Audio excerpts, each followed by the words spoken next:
Hello student, या व्हिडिओमध्ये आपण फिफ्थ लेसन EVS 2चा standard fifth lesson evolution of mankind म्हणजे मानवाची वाटचाल पहा. आधीचे सुद्धा व्हिडिओ चॅनलवरती आहेत EVS 2चे, तसेच EVS 1चे सुद्धा आहेत आणि मॅथ्सचे सुद्धा सगळे प्रॅक्टिसचे व्हिडिओ आहेत. नक्की पहा. Sonali's kitchen and classroom type करा यूट्यूबवर गेल्यावरती आणि प्लेलिस्ट चेक करा किंवा ह्या लेसनच्या डिस्क्रिप्शन बॉक्समध्ये सुद्धा मी सगळ्या लिंक दिलेल्या आहेत. नक्की पहा.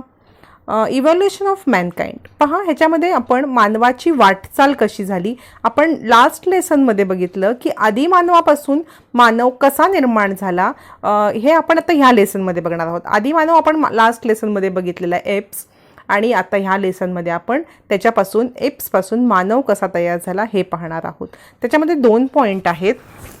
From homo habilis to homo sapiens म्हणजे कुशल मानव ते आधुनिक मानव, आणि सेकंड आहे होमो सॅपियन अँड सिव्हिलायझेशन म्हणजे प्रगत बुद्धीचा मानव आणि संस्कृती. सगळ्यात पहिला फर्स्ट आपण पॉईंट बघणार आहोत. In the previous lesson we learn that primitive man evolved from apes. The next step of humans was learning to use their hand effectively to make tools. म्हणजे लास्ट व्हिडिओमध्ये आपण बघितलं की एप्स वानरापासून आदिमानव निर्माण झाला आणि पुढचा टप्पा की आदिमानव हाताचा वापर करून हत्यारांची निर्मिती सुरुवात केली त्यांनी.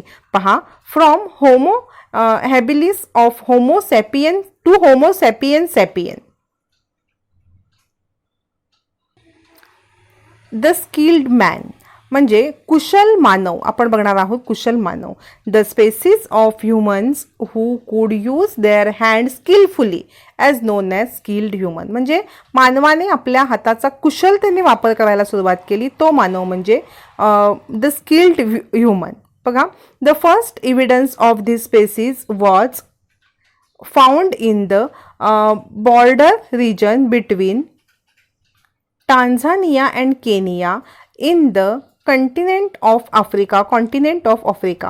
The scientist Louis Leakey, who discovered this species, named it Homo habilis because beside their fossilized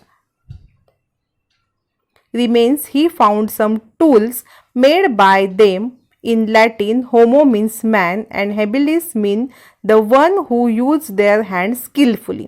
म्हणजे बघा काय झालेलं आहे की हा बघा इथे तुम्हाला होमो हिबिलिस म्हणजे हत्यार वापरणारा माणूस त्यांना सापडली आहे.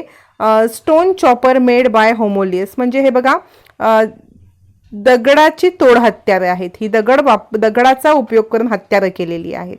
तर हे कसा शोध लागलाय ह्याचा, इथे बघा द इव्हिडन्स कुठे सापडलेले आहेत तर टांझानिया म्हणजे आशिया खंडातील टांझानिया आणि केनिया या 2 देशांच्या परिसरामध्ये याचे अवशेष सापडले आहेत. होमो सिबिलियन म्हणजे कुशल मानवाचे, आणि ह्याच्यामध्ये लुई लिकी या शास्त्रज्ञांनी त्याला होमो हॅबिलिस असं नाव दिलंय कारण त्याच्या अवशेषांसोबत त्याला काही हत्यारं मिळाली. आणि लॅटिन भाषेमध्ये होमो शब्दाचा अर्थ आहे मानव आणि हॅबिलिस म्हणजे हाताचा कुशलतेने वापर करणार, म्हणून त्या शास्त्रज्ञांनी त्याला नाव दिलं होमो हॅबिलिस म्हणजे कुशल मानव की हाताचा योग्य प्रमाणे वापर करतो तो कुशलतेने.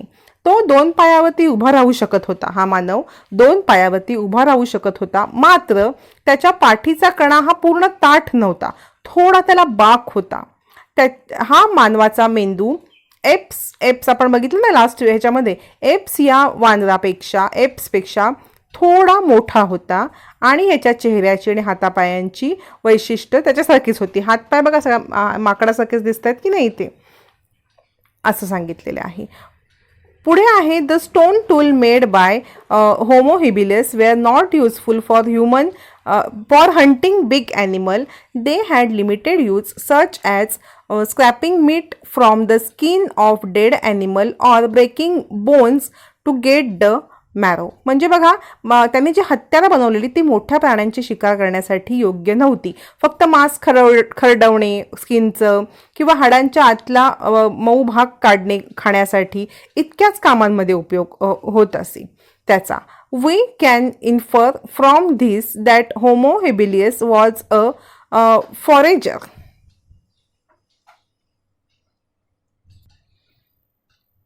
he ate the leftover animals and had been hunted by other animal. It is possible that he hunted small animal and gathered egg, wild fruits and root to eat. म्हणजे बघा हा काय करत असेल असा अंदाज आहे की हा उरले सुरलेलं मांस खात असेल किंवा प्राण्यांनी शिकार केल्यावरती जे उरले सुरलेलं आहे ते खात असेल किंवा फार फार तर छोट्याशा प्राण्यांची शिकार करत असेल आणि खाण्यासाठी पक्ष्यांची अंडी, फळं, कंदमुळे गोळा करत असेल.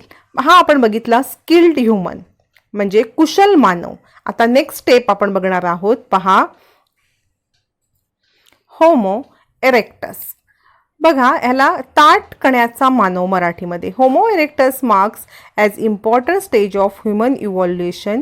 Erectus means the one who stand erect. Erect म्हणजे ताठ उभा राहतो. The name homo erectus compared to homo habilis to had a more develop brain. Human of the homo erectus species live in group. म्हणजे ताठ कण्याचा मानव हा homo सिबिलियनपेक्षा जास्त हुशार होता, त्याचा मेंदू तल्लक झाला होता आणि तो आता समूहाने राहायला लागला होता. म्हणजे त्याला समजलं होतं की आपण समूहाने राहिलो तर आपला फायदा आहे. बघा काय विचार करून तो समूहाने राहिलेला. Having seen wild fire human knew about fire. It is likely that Homo erectus has learned the technique to fetching the burning branches of tree to use that fire. During his time, most of Earth has covered with ice sheet. Therefore, the climate was extremely cold. Homo erectus could not survive in that extremely cold climate because he had learned to use fire. However, he has not yet mastered the technique of making fire.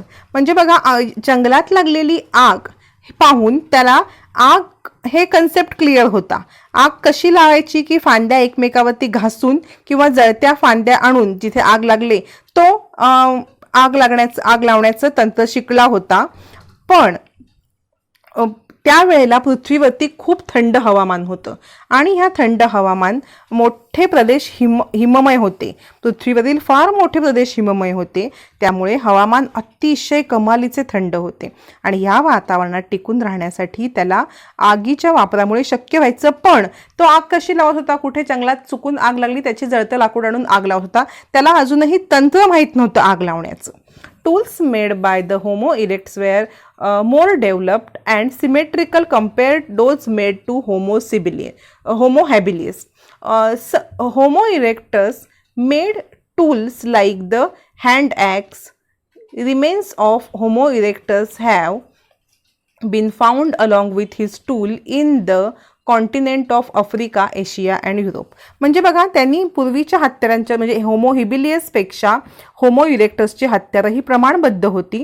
त्याने हात कुऱ्हाडीसारखी हत्यारं बनवली आणि ह्याचे अवशेष कुठे सापडलेत? Africa, आशिया आणि Europe या खंडात होमो इरेक्टस या मानवाचे अवशेष तसेच त्याची हत्यारं सुद्धा सापडलेली आहेत. बघा काल्पनिक इथे एक चित्र काढलेलं आहे होमो इरेक्टसचं आणि त्याची हत्यारांचं. इथे एक चित्र आहे. पुढे आहे बघा होमो निएंडिथलेन्सिस. पहा पुढे आहे आपण बघणार होमो निएंडिथलेन्सिस म्हणजेच होमो निएंडिथॉल. बघा निएंडिथॉल man.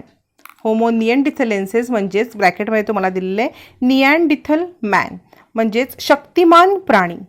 One more stages of development in human evolution is homo neanderthalensis. He was physically big and strong. He is completely known as Neanderthal man because his remains first found at Neanderthal. म्हणजे बघा हा शक्तिमान प्राणी हा विकासाचा एक टप्पा. शक्तिमान प्राणी हा धिप्पाड होता आणि त्याचे अवशेष जर्मनी येथील निएंडरथल येथे सापडले म्हणून ह्याला निएंडरथल मॅन सुद्धा म्हणतात. निएंडरथल जर्मनीमध्ये आहे तिथे ह्याचे प्रथम अवशेष सापडले म्हणून त्याला नाव मिळालं निएंडरथल मॅन. आणि ह्याचा मेंदू ताठ कण्याच्या म्हणजे इरेक्ट ह्युमनपेक्षा याचा अधिक विकसित होता. आपण जो बघितला ना होमो इरेक्ट त्याच्यापेक्षा निएंडरथॉलचा ब्रेन हा जास्त डेव्हलप होता. पहा हा बघा इथे तुम्हाला निएंडरथॉल मॅन दिलेला आहे. हा धिप्पाड होता शरीरयष्टीने. a place in Germany. His brain was more developed than that of Homo erectus. Homo erectus पेक्षा त्याचा brain develop होता.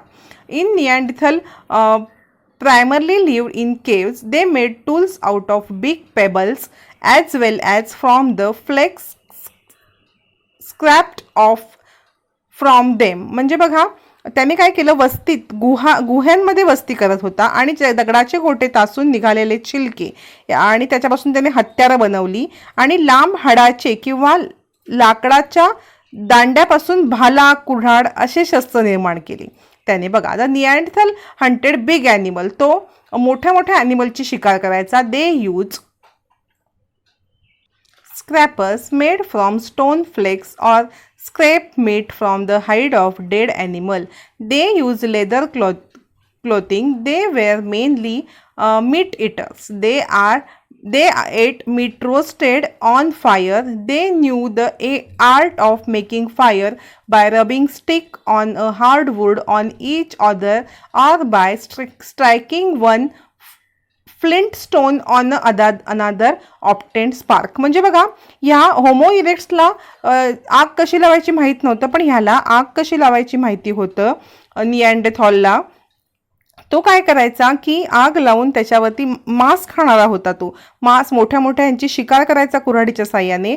ते मांस आगीवरती भाजायचा आणि तो ते खायचा. याला ह्या दोन्ही कला अवगत होत्या. बघा पुढे बघूया आपण. It is likely that the neanderthal had develop some artistic skill. Some scientist believe that they also communicate with each other by producing grunts. म्हणजे वेगवेगळे आवाज काढून ते एकमेकाशी कम्युनिकेट करत होते. Producing grunts and other primary sound, काही आवाज काढून. However it is not known whether they had develop language some to express their thought with the help of word. म्हणजे अजूनही हे काय माहीत नाही की त्यांना बोलण्याची किंवा एकमेकाशी एक्सप्रेस होण्याची कला होती का, हे अजूनही काही त्यांना आपल्या शास्त्रज्ञांना कळलेलं नाही. When a member of a group died the neanderthal buried tools horns etcetera. म्हणजे बघा एखादा सदस्य मृत झाला तर त्याचे दफन करताना निअँडरथॉल मृत व्यक्तीसोबत त्याची हत्यारं, प्राण्यांची शिंग अशा वस्तूसुद्धा पुरत असत. तसेच मृत व्यक्तीच्या अंगाला लाल माती चोळत त्याच्यावरून निअँडरथॉल मानवाच्या काळात मृत व्यक्तींच्या दफनासंबंधीचे काही विधी प्रस्थापित झाले होते असे दिसत आहेत की ते लोक एखादा माणूस मेला की त्याचं प्रेत हे त्याच्या हत्यारं वगैरे ह्याच्या सकट पुरत असत. असे पुरावे सापडलेले आहेत. पुढे बघा. In course of time, some group of Neanderthal left Africa, migrates up to continent of Europe, Asia naturally. म्हणजे काळाच्या ओघात काय झालं, निअँडरथॉल हा आफ्रिकेतून बाहेर पडला आणि तो आशिया या खंडामध्ये गेला. साहजिकच त्याला तिथे वेगवेगळ्या वातावरणाला तोंड द्यावं लागलं आणि जगण्यासाठी आणि अन्न मिळवण्यासाठी त्याने नवीन नवीन पद्धती अवगत केल्या. म्हणजे ॲडॅप्टेशन झालं त्याच्यामध्ये. तसंच नवीन हत्यारंसुद्धा त्यांनी बनवली. अर्थात हा बदल होण्यासाठी, ही सुधारणा होण्यासाठी द इम्प्लिमेंट्स इन टूल्स टूक प्लेस ओव्हर 1000 years. म्हणजे हे सगळं बदल होण्यासाठी हजारो वर्ष लागलेली आहेत. Homo sapien is the name used for human that were more advanced than the Neanderthal. Homo sapiens means intelligent or intellectual man. We shall learn more about him later. The Neanderthal and the Homo sapien were neighbors for some time in Europe. If it believed that due to reason like their conflict with Homo sapien and inability to adapt environment change, the Neanderthal become extinct on the basis of C14 dating. It is estimated that the Neanderthal become exist about 30,000 years ago. म्हणजे बघा शक्तिमान मानवापेक्षा अधिक प्रगत झालेल्या मानवास बुद्धिमान म्हणजे Homo sapien माणूस असं म्हटलं जातं. आणि काही काळ शक्तिमान म्हणजेच निअँडरथॉल आणि होमोसॅपियन हे युरोपमध्ये, आपण मगाशी बघितलं की तो युरोपमध्ये स्थलांतर केलं त्यांनी, हे युरोपमध्ये एकमेकासोबत नांदू लागले आणि हे एकमेकासोबत राहतानाच परिस्थितीशी जुळवून घेत काही कारणामुळे निअँडरथॉल मानवाचे अस्तित्व संपुष्टात आले असावे असा अंदाज आहे की प्रगत त्याच्यापेक्षा होमोसेपियन होता, त्यामुळे निअँडरथॉल हा माणूस अस्तित्व संपुष्टात आलं म्हणजे काय की त्याची नेक्स्ट पिढी ही होमोसेपियन झाली. निअँडरथॉल माणसाची नेक्स्ट पिढी ही होमोसेपियन झाली. असे मानले जाते की 30,000 वर्षापूर्वी सेपियन म्हणजे निअँडरथॉल माणूस हा नष्ट झाला 30,000 वर्षापूर्वी. आणि 14 म्हणजे C14 डेटिंग या पद्धतीच्या आधारे हे सांगितलेले आहे. ह्या व्हिडिओमध्ये आपण इथेच थांबूया. नेक्स्ट व्हिडिओमध्ये ह्या लेसनचा सेकंड पार्ट बघणार आहोत, होमोसॅपियन.